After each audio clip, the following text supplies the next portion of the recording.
आइए जानते हैं इस वीडियो के माध्यम से ओशो के अनमोल प्रवचन से। अगर अभी तक आपने हमारे चैनल को सब्सक्राइब नहीं किया है तो कृपया सब्सक्राइब करें, इससे हमें मदद मिलेगी। आइए शुरू करते हैं वीडियो। ओशो कहते हैं, मैं आपसे निवेदन करना चाहता हूँ, मनुष्य जाति की सबसे बड़ी विक्षिप्तताओं में, सबसे बड़ी मैडनेसेस में, सबसे बड़े पागलपनों में ज्ञान का पागलपन है। और इस ज्ञान के कुएं से हम सभी ने पानी पी लिया है। चाहे उस ज्ञान के कुएं का नाम हिंदुओं का कुआं हो, चाहे उस कुएं का नाम मुसलमानों का कुआं हो, चाहे उस ज्ञान के कुएं का नाम जैनों का कुआं हो, इससे कोई फर्क नहीं पड़ता। कुएं का नाम कुछ भी हो, लेकिन ज्ञान के कुओं से जिन्होंने भी पानी पी लिया है, उनके जीवन से आश्चर्य का भाव नष्ट हो जाता है। और जहां आश्चर्य गया, वहां धर्म गया, वहां दर्शन गया। और जहां विस्मय गया, जहां जीवन को विस्मय से देखने वाली आंखें चली गईं, वहां सब कुछ चला गया। वहां फिर कुछ भी शेष नहीं रह जाता। फिर परमात्मा की कोई खोज नहीं हो सकती, क्योंकि परमात्मा अगर कुछ है तो वही है, जिसे हम मिस्टीरियस कहते हैं, जिसे मापने और जांचने का कोई उपाय नहीं, जिसे तौलने के लिए कोई तराजू नहीं, जिसको इशारा करने के लिए कोई शब्द नहीं, जिसको बताने के लिए कोई शास्त्र नहीं, कोई सिद्धांत नहीं। लेकिन शास्त्रों और सिद्धांतों और ज्ञान की दीवालें बीच में खड़ी हो जाती हैं और जीवन उस तरफ बह जाता है। बहुत दिन हुए, चीन के एक गांव में बहुत बड़ा मेला लगा हुआ था। हजारों लोग वहां इकट्ठे थे। कहीं इकट्ठे होने का मौका भर मिल जाए, फिर आदमी इकट्ठे होने से चूकता नहीं है, जरूर इकट्ठे हो जाते हैं। असल में अकेले अकेले होने से आदमी इतना घबराया होता है कि जहां भी भीड़ का मौका मिलता है, जरूर पहुंच जाता है। बहुत लोग इकट्ठे हो गए थे। बड़ा मेला था। एक कुआं था उस मेले के किनारे ही। उस कुएं पर कोई पाट न थी, कोई घेरा न था। एक आदमी उस कुएं में गिर गया। वह बहुत कुएं के भीतर से चिल्लाने लगा कि मुझे बचाओ, मैं मरा जा रहा हूं। लेकिन उस मेले में इतना शोरगुल था कि कौन सुनता। एक बौद्ध भिक्षु कुएं के पास से निकला। उसे सुनाई पड़ा कि कोई कुएं के भीतर चिल्लाता है कि मैं मरा जा रहा हूं, मुझे बचाओ। उस भिक्षु ने झांककर नीचे देखा और कहा, मेरे मित्र, जीवन में आनंद भी क्या है जो बचने की तुम कामना करते हो।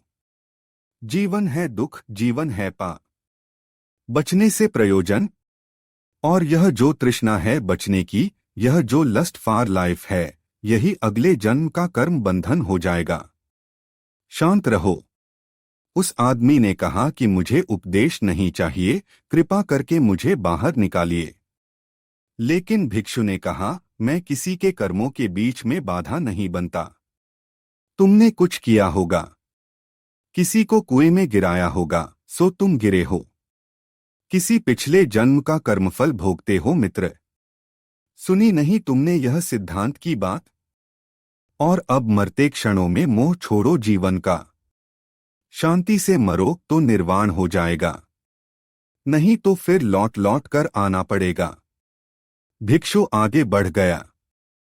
उसके पीछे ही एक कन्फ्यूशियन मांग, कन्फ्यूशियस का एक सन्यासी आया। उसने भी कुएं में चिल्लाते हुए आदमी की आवाज सुनी। वह किनारे के पास झांका। उसने कहा कि समझ गया, कन्फ्यूशियस ने लिखा है अपनी किताब में कि वही राज्य श्रेष्ठ है जो अपने कुओं पर पाट बांध देता है। जो कुओं पर पाट नहीं बांधता है, वह राजा अन्यायी है। तुम घबराओ मत, हम आंदोलन उठाएंगे, हम जाकर जनता को समझाएंगे। अभी हम मेले में जाते हैं और अभी हम राजा के महल पर पहुंचते हैं। हर कुएं पर पाट होनी ही चाहिए ताकि कोई गिर न सके। उस आदमी ने कहा, वह पीछे करना, मैं मरा जा रहा हूं, मुझे बाहर निकालो। लेकिन उसने कहा, सवाल तुम्हारा नहीं है, सवाल जनता जनार्दन का है। यह तुम्हारा सवाल नहीं है।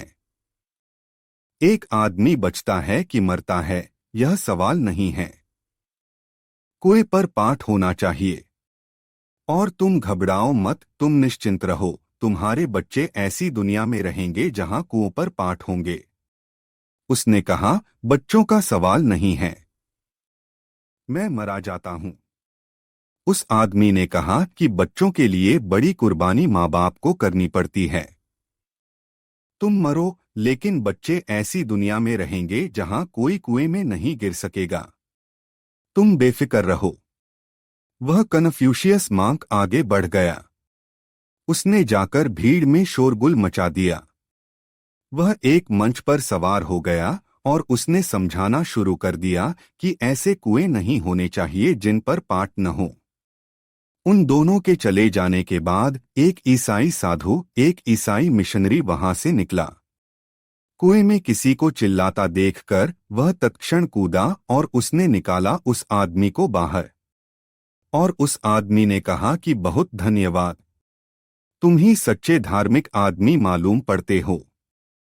एक बौद्ध भिक्षु निकला। उसने कहा कि कर्मों का फल भोग रहे हो अपना। कन्फ्यूशियस का भिक्षु निकला। उसने कहा कि हम राज्य को परिवर्तन करने के लिए आंदोलन चलाएंगे। तुम ही सच्चे धार्मिक हो। उस ईसाई मिशनरी ने कहा, नहीं मित्र, माफ करो, मैंने तो तुम्हें इसलिए निकाला है कुएं से क्योंकि जीसस क्राइस्ट ने कहा है, जो सेवा करते हैं स्वर्ग उनको उपलब्ध होता है। तो हम तो यही चाहते हैं कि रोज रोज लोग कुएं में गिरते रहें और हम उन्हें निकालते रहें। जितने ज्यादा लोग कुएं में गिरेंगे उतनी ही हमारी सेवा, उतना ही स्वर्ग का हमारा अधिकार, वह किंगडम ऑफ गॉड जो है, उसके हम मालिक हो जाएंगे। तुम रोज रोज गिरो। अपने घर भी लोगों को समझाओ, क्योंकि सेवा बहुत जरूरी है। बिना सर्विस के कोई परमात्मा तक कभी पहुंचता नहीं है। आदमी कुएं में मर रहा है, लेकिन उसे देखने वाला कोई भी नहीं है, क्योंकि शास्त्र बीच में आ जाते हैं।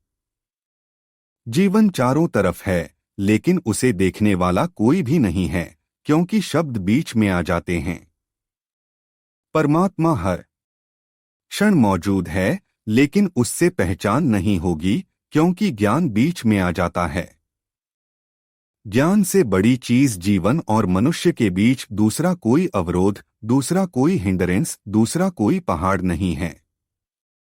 लेकिन ज्ञान को हम समझते हैं कि बड़ी ऊंची बात है। हम समझते हैं कि ज्ञान अर्जित कर लिया तो बहुत कुछ कमाई कर ली। ज्ञान नहीं, जो इस सरलता से कहते हैं कि हम नहीं जानते हैं, केवल वे ही विनम्र लोग, केवल वे ही विनम्र चित्त, वे ही हम्बल माइंड्स जो जानते हैं हमें कुछ भी पता नहीं, केवल वे ही उस परम सत्य के निकट पहुंच पाते हैं और उसे जान पाते हैं।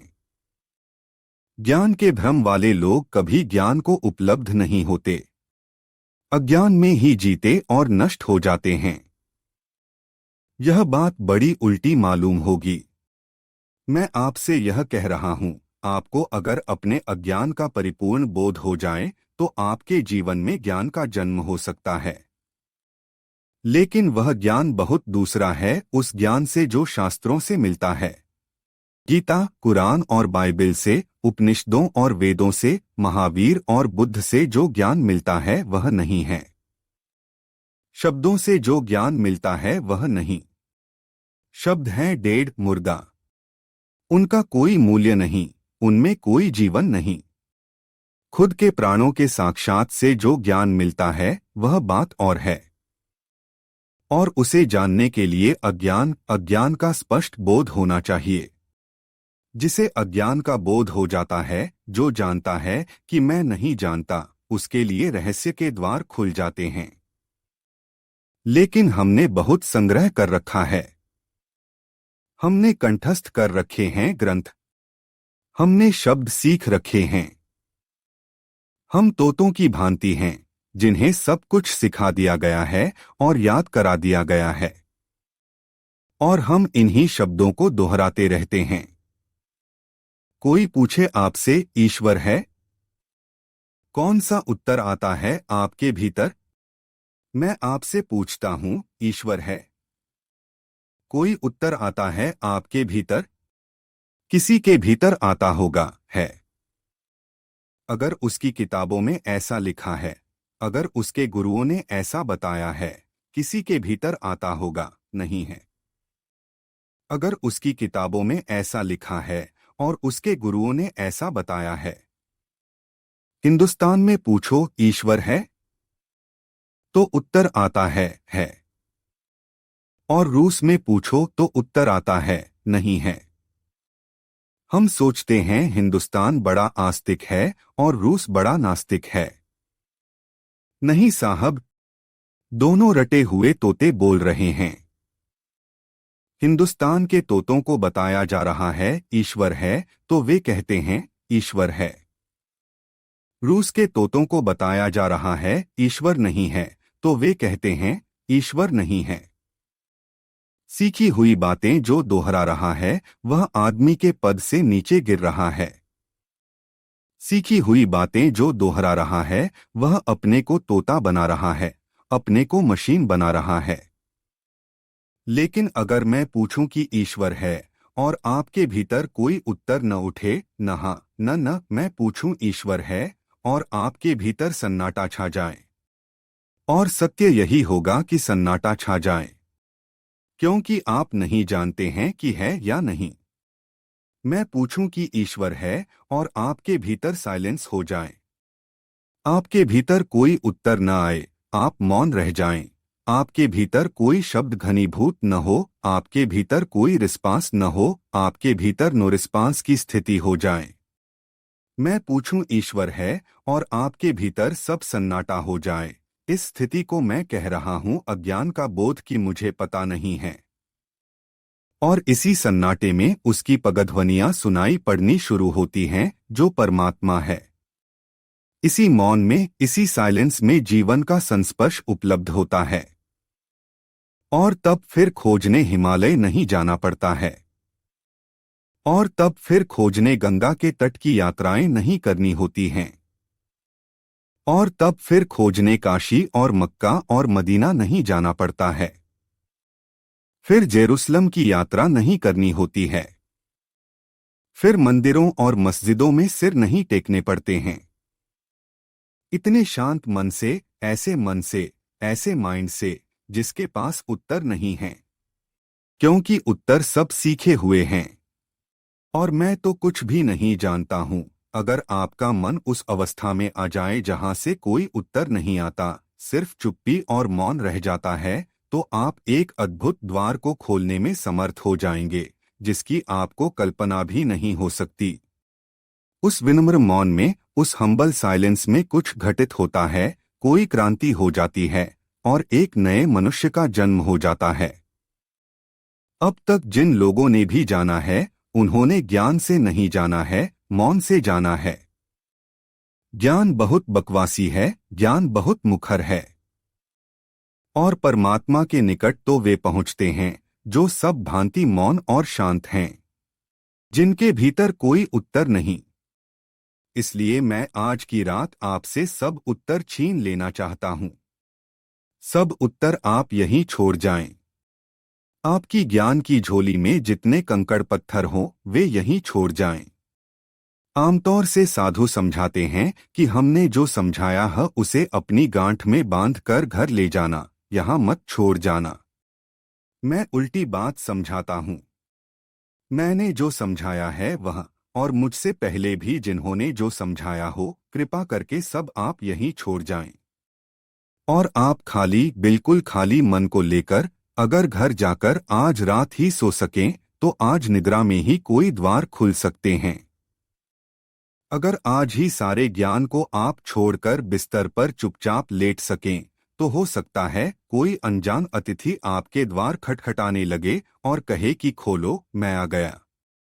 क्योंकि जो आदमी अपने ही ज्ञान से भरा है, परमात्मा के ज्ञान के लायक अवकाश उसके भीतर नहीं होता, स्पेस नहीं होती।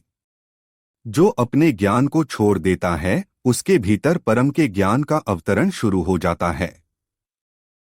आकाश से वर्षा होती है, वर्षा के दिनों में पहाड़ों पर भी पानी गिरता है, झीलों में भी पानी गिरता है, गड्ढों में भी पानी गिरता है, लेकिन पहाड़ पानी से खाली रह जाते हैं क्योंकि वे खुद ही पहले से भरे हुए हैं। लेकिन गड्ढे पानी से भर जाते हैं क्योंकि वे पहले से खाली हैं। बादल कोई भेद नहीं करते कि तुम पहाड़ हो कि तुम गड्ढे हो, दोनों पर पानी पानी गिरा देते हैं। लेकिन पानी गिरा हुआ व्यर्थ हो जाता है।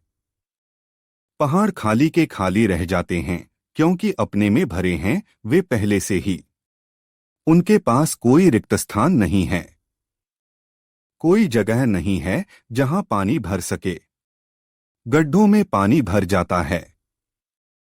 परमात्मा की वर्षा भी प्रतिक्षण हो रही है, प्रतिपल प्रतिश्वास। लेकिन जो अपने भीतर भरे बैठे हैं वे खाली रह जाएंगे, और जो अपने भीतर खाली हैं वे उसके ज्ञान और प्रकाश से भर जाते हैं। जीवन क्रांति का दूसरा सूत्र है, स्वयं को ज्ञान से खाली कर लें। बड़ी मुश्किल है यह बात। आदमी और सब कुछ छोड़ सकता है, ज्ञान छोड़ने में प्राण कंपते हैं। धन छोड़ सकता है, हजारों लोग धन छोड़कर त्यागी हो जाते हैं।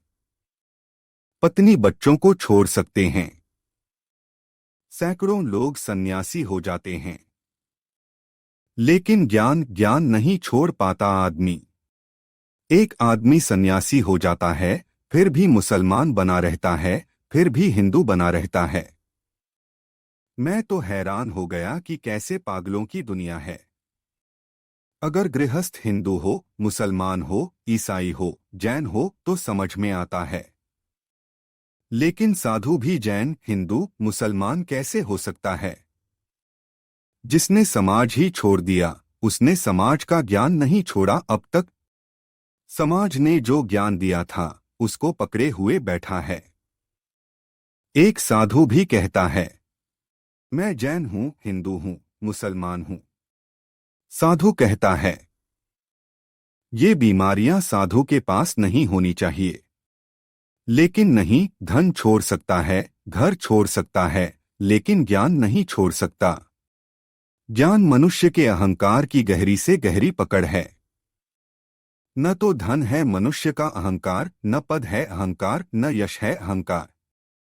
अहंकार की सूक्ष्मतम गहरी से गहरी पकड़ है ज्ञान। इसलिए जिनको यह ख्याल हो जाता है कि हम जानते हैं वे भटक जाते हैं। उनके जानने के रास्ते बंद हो जाते हैं। सुकरात बूढ़ा हो गया था। बुढ़ापे में सुकरात ने बड़ी अजीब बात कहना शुरू कर दी थी। सुकरात बुढ़ापे में कहने लगा था, मैं कुछ भी नहीं जानता हूं। एक आदमी ने कहा कि हम तो यह सुनकर आए थे कि तुम परम ज्ञानी हो।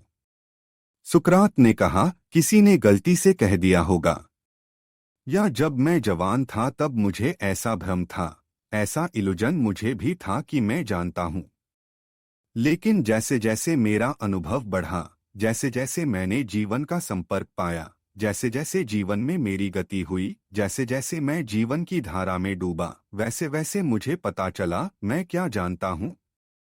मैं कुछ भी नहीं जानता हूं। और आज मैं कह सकता हूं कि मुझे कुछ भी पता नहीं। मुझसे बड़ा अज्ञानी कोई भी नहीं। सुकरात ने जान लिया होगा। सुकरात जान ही लेगा। सुकरात के जानने के बीच की सारी बाधाएं गिर गईं। एक ही बाधा थी, इस बात का ख्याल कि मैं जानता हूं, मैं जानता हूं। यह इतना कठोर पाषाण खड़ा कर देता है मन के भीतर, फिर और जानने का सवाल ही नहीं रह जाता है। एक फकीर मर रहा था, मरणशैया पर पड़ा था। कुछ मित्र इकट्ठे थे। जिंदा फकीरों के पास कभी कोई इकट्ठा नहीं होता। या तो मरते हुए फकीरों के पास लोग इकट्ठे होते हैं, या मर चुके जो उनके पास इकट्ठे होते हैं। आदमी मुर्दों का बड़ा पुराना पूजक है। मरते हुए उस फकीर के पास लोग इकट्ठे थे और पूछने लगे कि तुमने ज्ञान कहाँ पाया? तुम्हें ज्ञान कैसे मिला? तुमने कैसे जाना जीवन को? तुम प्रभु को कैसे उपलब्ध हुए? उसने कहा, यह बड़ा कठिन मामला है। मैं एक गांव से गुजरता था। मैंने बड़े बड़े गुरुओं की शरण ली, लेकिन कोई गुरु गुरु साबित न हुआ। असल में जो भी कहते हैं कि हम गुरु हैं, वे दुकानदार होते हैं, वे कभी गुरु हो भी नहीं सकते। तो बहुत बहुत गुरु खोजे, कहीं कोई ज्ञान नहीं मिला। बहुत शास्त्र देखे, बहुत से सिद्धांत याद हो गए, लेकिन जीवन में कोई फर्क न हुआ, कोई रोशनी न उतरी। लेकिन एक भ्रम मुझे पैदा हो गया कि मैं भी जानता हूं। फिर मैं एक गांव से गुजरता था, और जिस आदमी को यह भ्रम पैदा हो जाता है कि मैं जानता हूं, उस भ्रम के बाद दूसरी चीज शुरू होती है। कोई फंस भर जाए उसके चंगुल में, वह बिना उपदेश दिए नहीं रह सकता। कोई उसकी मुट्ठी भर में आ जाए, फिर वह उपदेश जरूर देगा। तो उस फकीर ने कहा, मुझे ख्याल हो गया कि मैं जानता हूं। तब एक ही काम था, जो मैंने जान लिया, तो जो मुझे मिल जाए उसे समझा दूं। एक गांव से निकल रहा था। गांव के लोग बड़े नास्तिक मालूम होते थे, कोई सभा में आया ही नहीं। बड़े अश्रद्धालु मालूम होते थे। और दिन भर मैं नहीं बोल पाया था, तो मेरी तो बड़ी मुसीबत हो गई थी। तो मैं इस तलाश में था कि कोई एकाध श्रद्धालु मिल जाए तो उसको उपदेश दे दूं। कोई तो नहीं मिला, एक छोटा सा बच्चा मिल गया। वह बच्चा एक हाथ में दिया लिए मंदिर में दिया रखने जाता था। मैंने उस बच्चे से कहा, बेटे ठहर, पहले मेरे प्रश्न का उत्तर दे दे। इस दिए में रोशनी कहाँ से आई है, बता सकता है? इस दिए में ज्योति कहाँ से आई? उस फकीर ने कहा, मैंने सोचा था कि बच्चा उत्तर नहीं दे सकेगा। फिर मुझे उपदेश देने का मौका मिल जाएगा।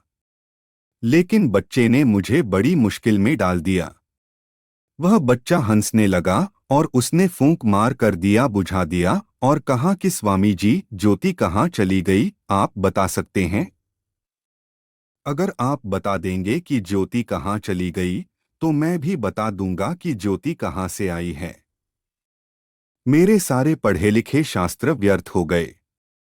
मेरे गुरुओं से पाई सारी शिक्षा दो कौड़ी की हो गई। मैं निपट अज्ञानी की तरह खड़ा हो गया। और मुझे ख्याल आया, मैं यह भी नहीं बता सकता कि ज्योति कहाँ चली गई। मैं तो यह भी बताता हूं कि सृष्टि कहाँ से आई और सृष्टि कहाँ विलीन हो जाएगी। मैं तो यह भी बताता हूं कि परमात्मा पूरब में बैठा है कि पश्चिम में। मैं तो यह भी बताता हूं कि परमात्मा कौन सी प्रार्थनाएं सुनकर खुश होता है और कौन सी बातें सुनकर नाराज। और मुझे यह भी पता नहीं कि ज्योति कहाँ चली गई। मैंने उस बच्चे के चरणों पर सिर रख दिया और कहा, तूने मेरा ज्ञान छीन लिया। मैं कृतकृत्य हो गया।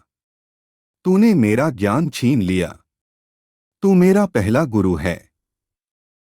क्या आप अपने ज्ञान को छोड़ देने की हिम्मत और साहस कर सकते हैं? अगर कर सकते हैं, तो आपके जीवन में क्रांति हो सकती है। क्योंकि ज्ञान का भाव छूटते ही जीवन भर जाएगा एक रहस्य से। सब अपरिचित हो जाएगा और सब अज्ञात।